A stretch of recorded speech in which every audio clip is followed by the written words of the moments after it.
Morning. Good morning. I'm Patrick Gale from the Sioux Falls Area Community Foundation. Thank you all for attending today's discussion with LaReau, author of The Infamous Ratsos, Two Heads Are Better Than One. Today's event is part of the annual South Dakota Festival of Books and Young Readers Festival, sponsored by the South Dakota Humanities Council. We also want to thank the Washington Pavilion for hosting this event and even more Young Readers Festival events tomorrow. And finally, our program today would be impossible without the help of some very special friends. The Young Readers One Book and the Young Readers Festival received generous financial support from United Way of the Black Hills, First Bank and Trust, the John T. Courage Foundation, and Northern Hills Federal Credit Union. If we have representatives from any of these organizations with us today, we ask that you please stand and be recognized. Let's give them a round of applause if they're here.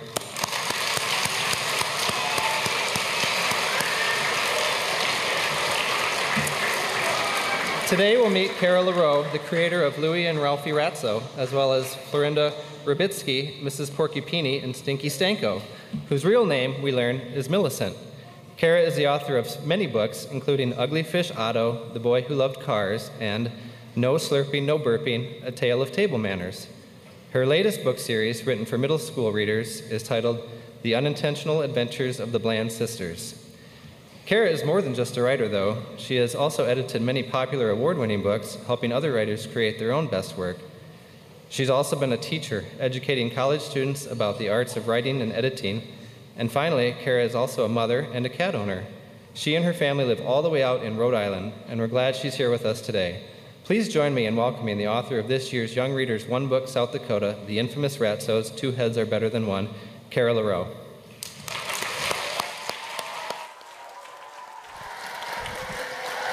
Thank you so much.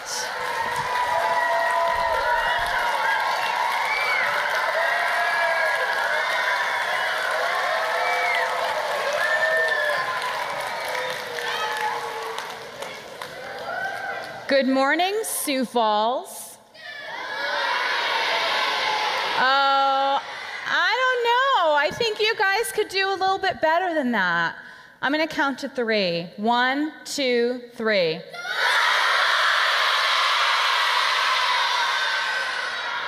I think you're ready.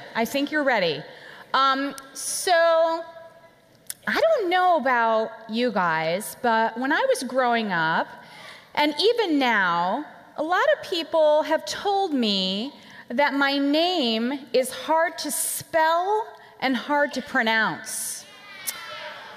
So, I put it up here. There's a little handy guide for you. So, it's pronounced LaReau. If I count to 3, can you say it for me? 1, 2, 3. Oh, that is music to my ears. Thank you so much. So, my name is LaReau. I write all kinds of books for all kinds of kids. I thought that I would start out this morning by reading a little bit to you. And then I'm going to talk a little bit about how I came to be a writer. And then I'm going to maybe take some questions. Do any of you guys have questions out there? All right, so I'm going to do my best to answer some questions because I love questions. So what I'm going to do first is read from this. Good idea? All right. So, The Infamous Ratsos Are Not Afraid, and I just want to say that as I talk to you guys today, I learned this trick from a teacher that when things get a little rowdy, I'm going to go like this, and this means to kind of quiet down, because I know things can get rowdy, and that's okay. So I'm going to read to you from The Infamous Ratsos Are Not Afraid. I've got my little clicker here to help us all read together. Let's see.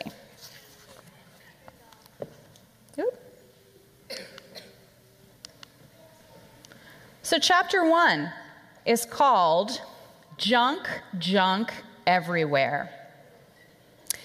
This is Louie Ratso. This is Ralphie Ratso.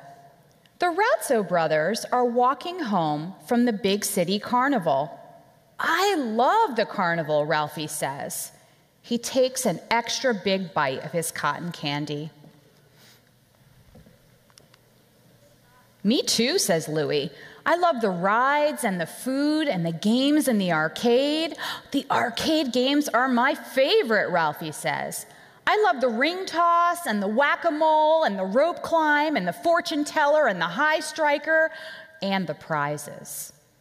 There's only one thing I don't love about the carnival, Louie says. The fact that it only happens once a year. I wish we could go there every day. When the Ratsos reach their neighborhood, they walk extra fast as they pass the haunted house. That's what all the kids in the neighborhood call the rundown house on the corner. They say a ghost lives there who only comes out at night. Louie always gets goosebumps when he walks past the haunted house. He doesn't tell Ralphie this. Louie is the older brother, so he's supposed to be the braver one. Whoa, that's a lot of junk, Ralphie says. He points to the lot next to the haunted house. Louie has never really noticed the lot because he's too busy trying to hide his goosebumps.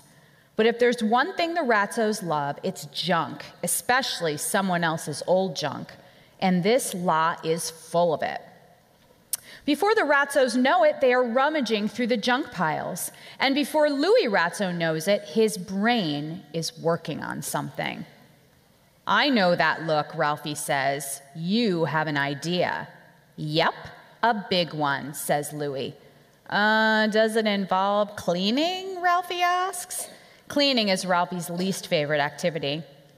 It does, says Louie, but it's going to be fun, trust me. Ralphie considers the mess all around them. Where do we start? First, we'll need help, Louie says. A lot of it. Should I read one more chapter? Yes? One more little one? Okay, let's do it. Chapter 2 is called Fun Time. When we're done cleaning, I think we should build a clubhouse, suggests Tiny Crawley. I think we should plant a garden, says Fluffy Rubitsky, with lettuce and carrots and cucumbers. We should bring a bunch of tents and sleeping bags here and camp out. We can make s'mores, says Chad Badgerton. All of those are good ideas, says Louie Ratso, but I have a great idea. We're going to turn this into the Big City Fun Time Arcade.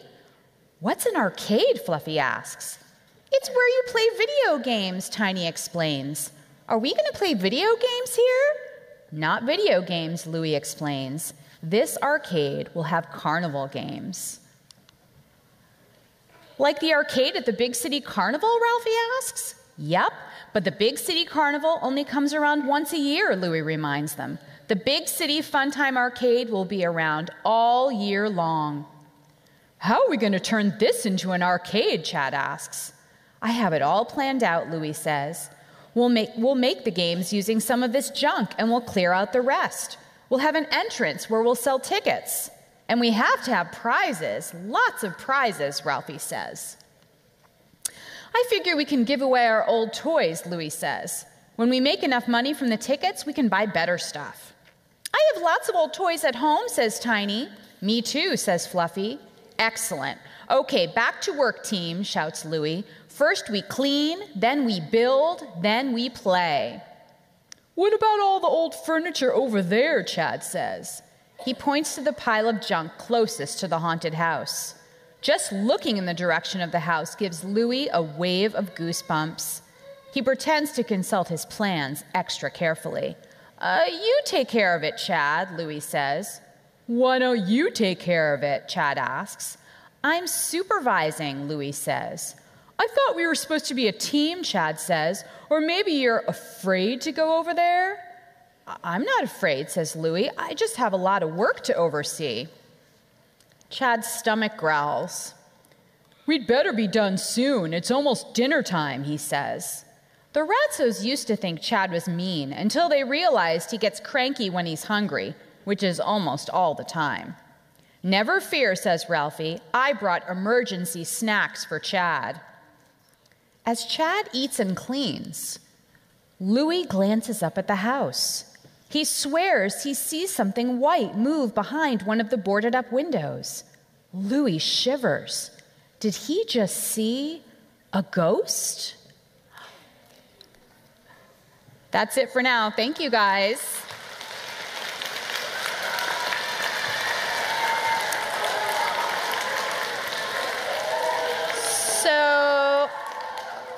So I'm going to talk to you a little bit about, like I said, about how I became a writer. And then there's going to be a point where I'm going to get really sick of hearing myself talk. And when that time happens, I'm going to see if I can answer some questions out here. So if I'm going to tell you how I became a writer, I'm going to have to go back to the beginning. And if I go back to the beginning, that means that I need to go back in time. Do you guys want to go back in time with me?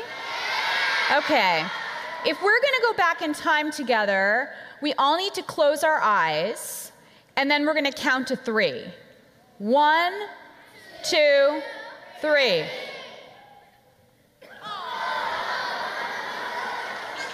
Wait a minute. I know that, baby. That's me. This is me when I was a baby. Oh my goodness. Well, I was born in Connecticut on the East Coast, and I actually still live on the East Coast. I live in Rhode Island now, in Providence, which is the capital of Rhode Island. And I was actually born in August, at the end of August. Do I have any August birthdays out here? How about August 21st? Anybody August 21st? Do I have a birthday twin here? Oh, I have a birthday twin here. Excellent.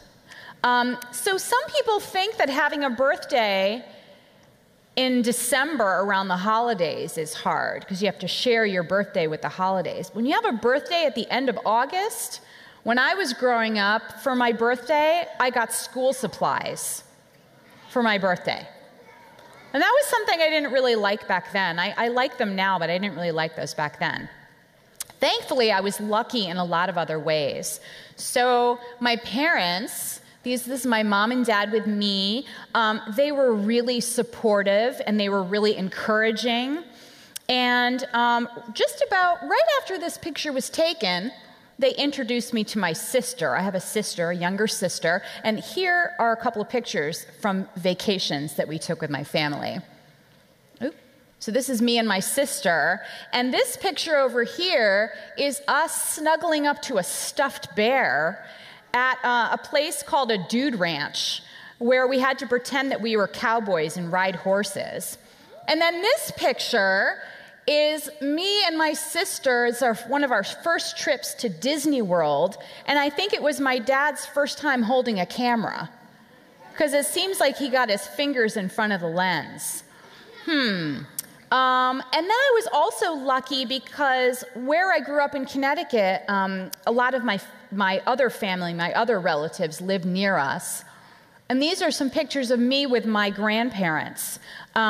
This is me with my grandmother on the beach. My grandparents owned a beach cottage in Connecticut, and we got to go there in the summer, and I still have really good memories of that. And then this is me with my grandfather, and I'm going to talk about him a little bit later. But throughout it all, this is me when I was about 3 years old. I always loved hearing stories and telling stories. And right about this time when I was 3, I learned to read. So I learned to read when I was pretty young. And then when I was in elementary school, I think in 2nd or 3rd grade, so probably right around the age you guys are now, an author came to my school, kind of like how I'm visiting with you today.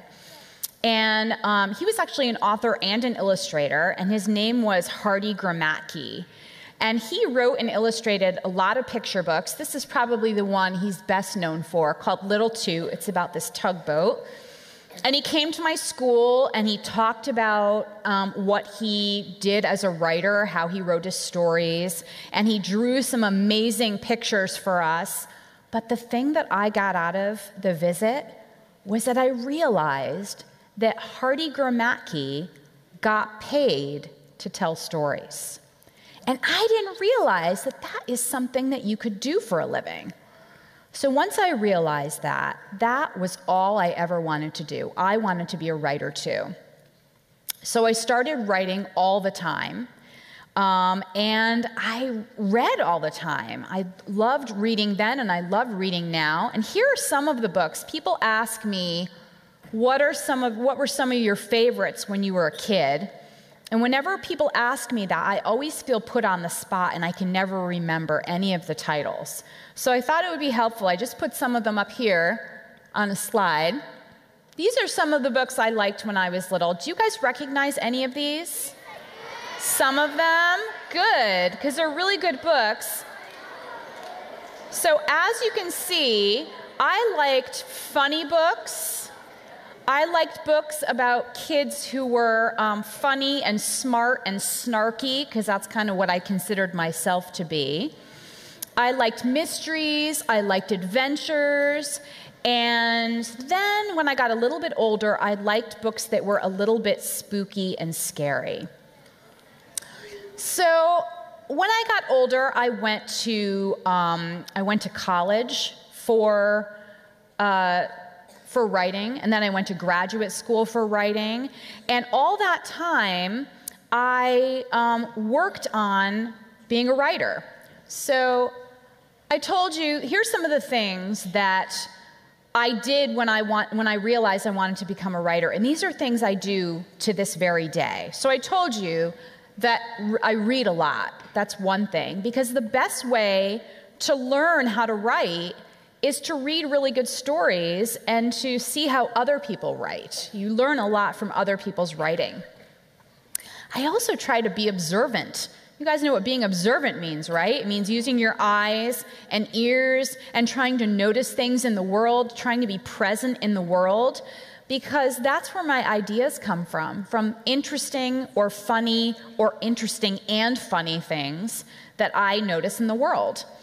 And then using my imagination, I take those things that I notice in the world and I use my imagination to turn them into ideas for stories. And the fourth thing, writing, and more writing. So just like anything else that you want to get good at, writing takes a lot of practice. So I write all the time, and I also am part of a writing group, which is a bunch of friends. There's 3 of us in the group, and we're all writers. And we get together once a month, and we share our writing with each other, and we give each other suggestions for how to make our writing better, and then usually we eat some dessert. That works really well for us. So those are some of the things that I do. And then, so I told you I went to school for writing, went to graduate school for writing, and then I got a job as a book editor at a place called Candlewick Press. It's a book publisher in Massachusetts. And I worked as an editor. So when you're an editor, I wasn't writing. My job was to make other people's writing as clear and as entertaining as it could be. And so here are some of the books that I worked on when I was an editor. Do you guys recognize any of these? I bet you do. I bet you do. Yeah.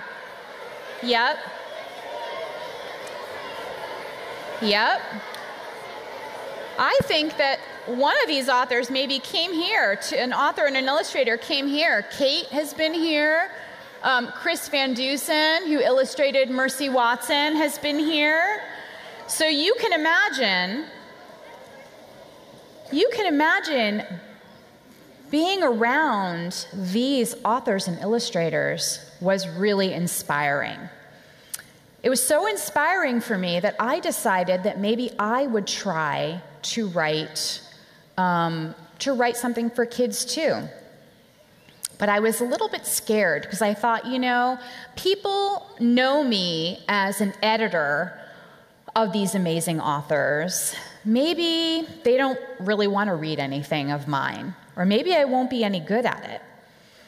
But then I realized the most important thing, if you want to be a writer, if you want to be someone who's creative, is taking risks. And when I say taking risk, I don't mean putting yourself in danger, of course. I mean making yourself vulnerable or taking your work to an unexpected place. And so for me, I realized it was time to take a risk. It was time to try. So the first thing that I started to write was picture books. So I started writing for younger readers, and I sent my work out to some publishers, and it turned out that these publishers liked my stories and actually wanted to turn my stories into books. So here are some of my picture books. Yeah. So you guys know any of these? Maybe a couple? So these were really fun for me to write, and I'll tell you about a couple of them. So Ugly Fish is about a fish who's ugly and who doesn't want to share his tank with any of the other fish. So that was really fun for me to write. And then Otto, the Boy Who Loved Cars, is kind of based on, does anybody here really love cars? Or really love anything so much that that's like all you ever want to do is be around that thing? Well, my husband is like that about cars. And so I was inspired to write Otto, the Boy Who Loved Cars, inspired by him. And it's a story of a boy who loves cars so much that one day he wakes up and he's turned into a car. And it's about how it's not really as fun as he thought it was going to be. And maybe he'd have more fun being a boy. And then Rabbit and Squirrel is about a rabbit and a squirrel who live in the same garden, but they can't seem to share. They can't seem to share the garden. Mr. Prickles is about this guy. Mr. Prickles is a porcupine, and he's really lonely because no one wants to get close to him for obvious reasons. And then No Slurping, No Burping was super fun, about table manners. You guys have good table manners, right? I don't know. I'm hearing mixed responses. This book might be, all right. Oh, you have really good manners. You quiet right down. Well, you still might like this book. So this book was published by Disney, and it's really interesting how it came together. Disney got in touch with me and told me that they were doing a series of books where they hired some of their animators to illustrate picture books. But some of these animators weren't writers, like Lorelei Beauvais, who illustrated this book, is an incredible artist, but she's not a writer. And so they wanted me to take a look at her sketches that she had drawn and then write a picture book based on her illustrations, which is the opposite of the way it normally happens. Normally, I would write the story first, and then the publisher would find an artist who wanted to do the pictures based on my story. So it was backwards, which was really interesting and a really cool challenge for me, because I love a challenge. And I also think that table manners are really important. I think manners in general are super important. So I was excited to work on this story, but I didn't want to do a story where the parents had really good table manners and the kids had bad table manners and the parents had to teach the kids, because I thought that would be really boring. So in my book, the dad has really bad table manners and the kids have really good table manners and the kids have to teach the dad. So that was really fun to write. So I'm writing all these picture books and things are going pretty well. And then one day, I got a phone call from my agent. And I have an agent. He's the person who sells my stories to the publishers. And he said, I think that you should try writing a story for older readers, like maybe a book that has chapters in it. And I wasn't sure if I could do that, because I thought, I think I do really well writing picture books, and people really like them. I don't know if I'd be good at that, or if people would want to read anything that I wrote for older readers. But again, I thought I need to take a risk. I need to try something new and challenge myself in a new way. But I thought, I'm only going to try it if I can come up with just the right idea. If I can come up with the right idea for this chapter book, I'll try it. So right around that time, my grandfather, I showed you the picture of him before, my grandfather died. And it was really sad because I loved him very, very much. And so I was thinking about him a lot.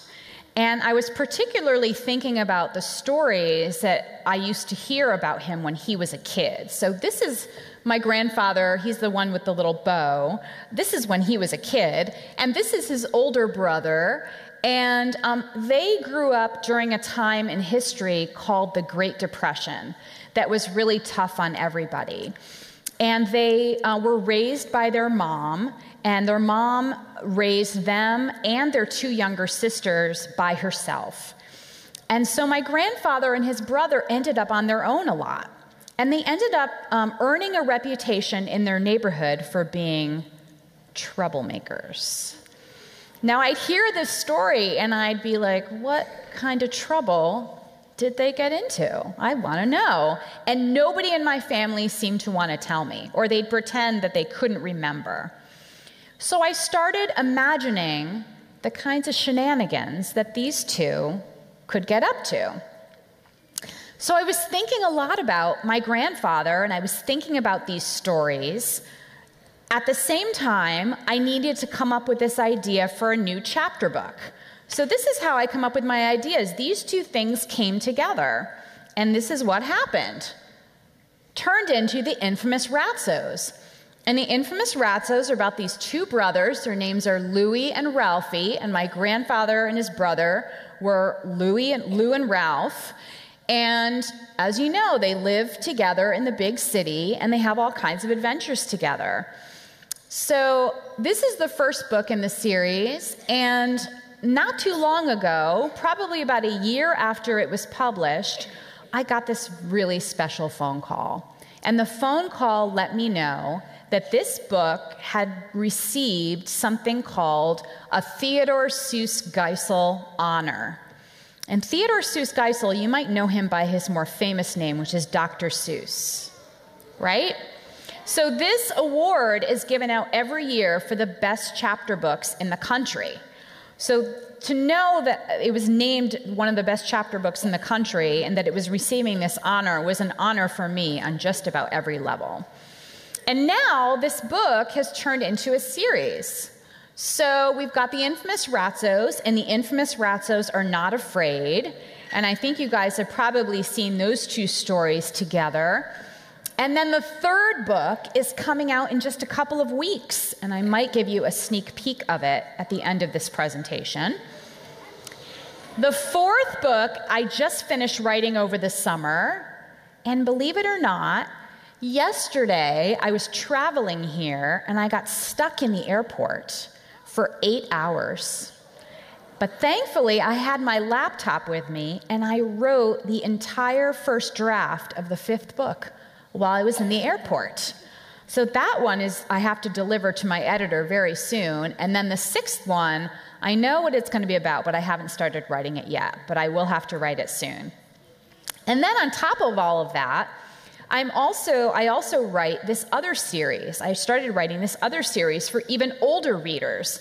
And it's called The Unintentional Adventures of the Bland Sisters.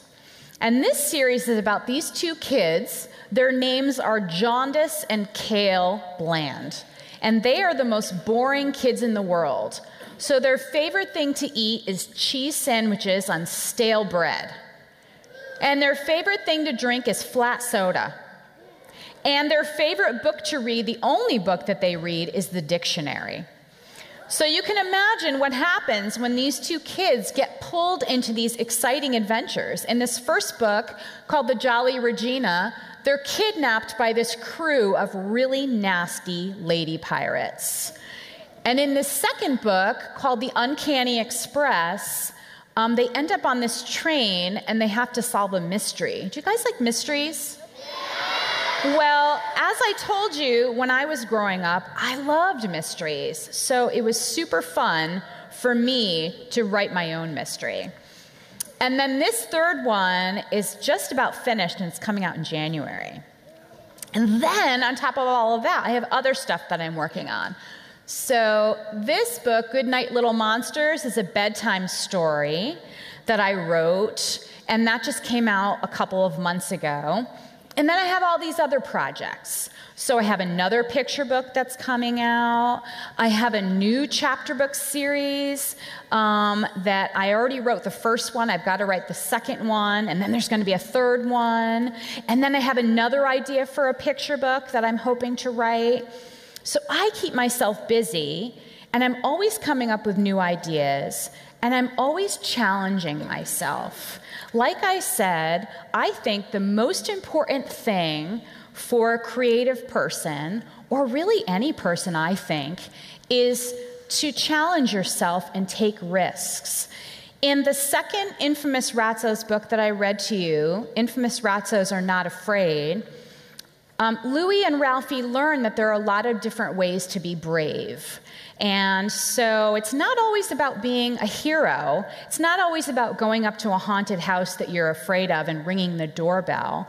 There are a lot of other ways that we can be brave and that we can have courage. And not too long ago, I was reading a book by this author I really love for grown-ups called Brené Brown, and she started talking about courage.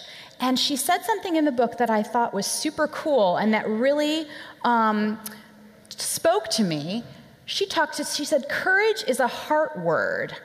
And when she wrote that, it's because it really is a heart word. Because the first part of the word courage, that core part of it, that comes from Latin, the Latin word for heart. And so originally, the definition of courage was to speak one's mind by telling all one's heart.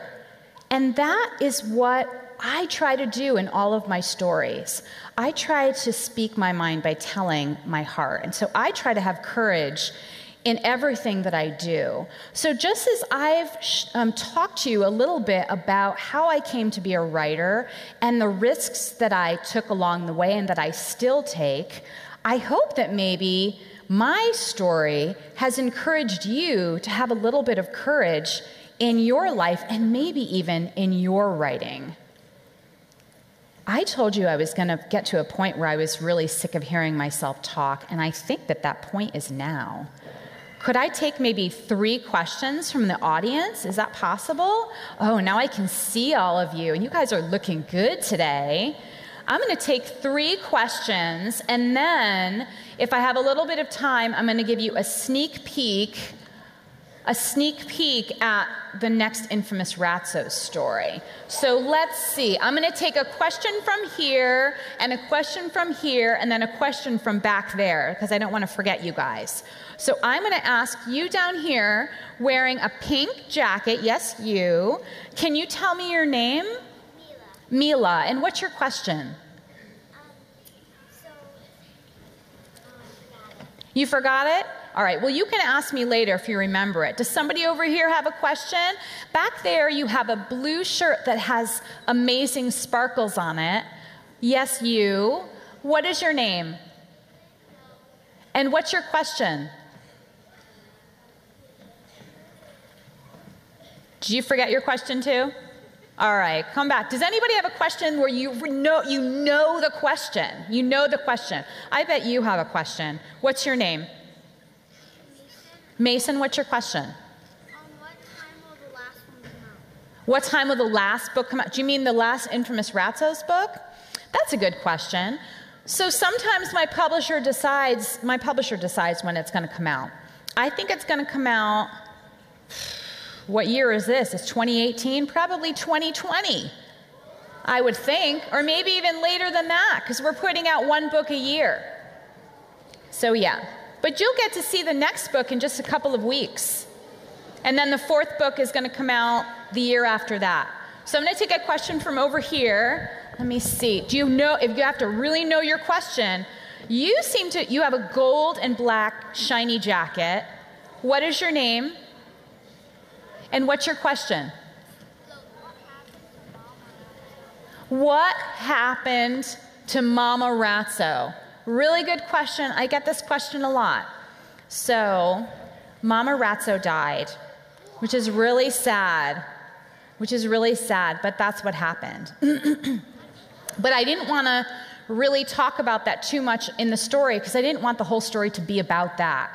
So that's why I didn't come right out and say it. But in the story, you can kind of see by the way they talk about her that that's what happened, that's what happened to her. That's a really good question. I'm going to take one more from back there.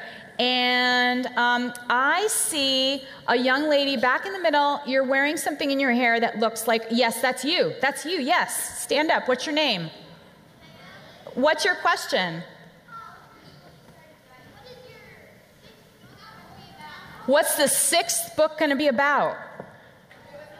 I kind of don't know completely, but I'll give you a hint. Let me see. I'll give you a hint. There's going to be there's a lot of music in the 6th book. There's a lot of music in the 6th book. Okay, those are all the questions I can take because I want to show you the next book. Do you want to see what the next book is going to look like?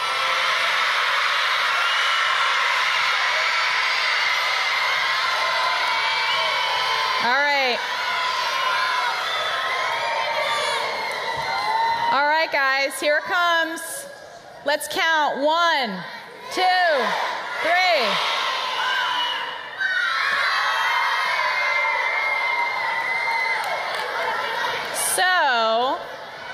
So, I'm not going to tell you too much about what this book is about, but I bet that by looking at this, there's some clues that you can see from this jacket. So this book is going to be called The Infamous Ratsos Project Fluffy. You can see Louie and Ralphie, do they look happy? Ralphie doesn't look happy, does he? So we know that that's going to happen.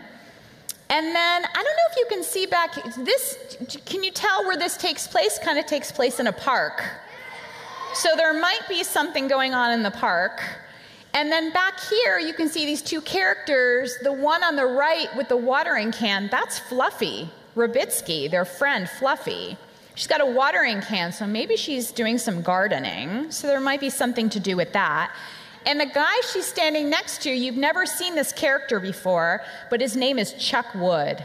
And he's kind of a jock at the school. And you can see he's wearing a baseball uniform, so maybe there's some baseball in the story too. So those are all the clues that I'm going to give to you guys. And hopefully, when the next book comes out, you can find out what the book is about. So that is it from me. I want to thank you all for coming today.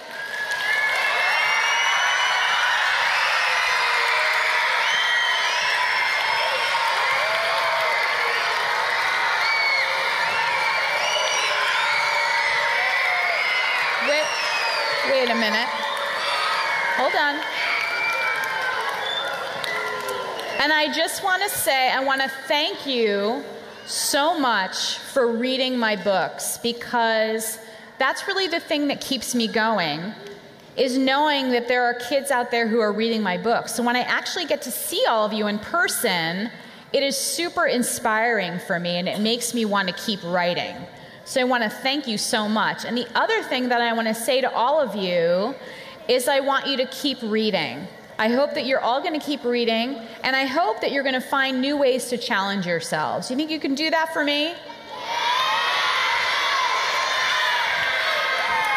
That's all I needed to know. I think my work here is done. Thank you so much.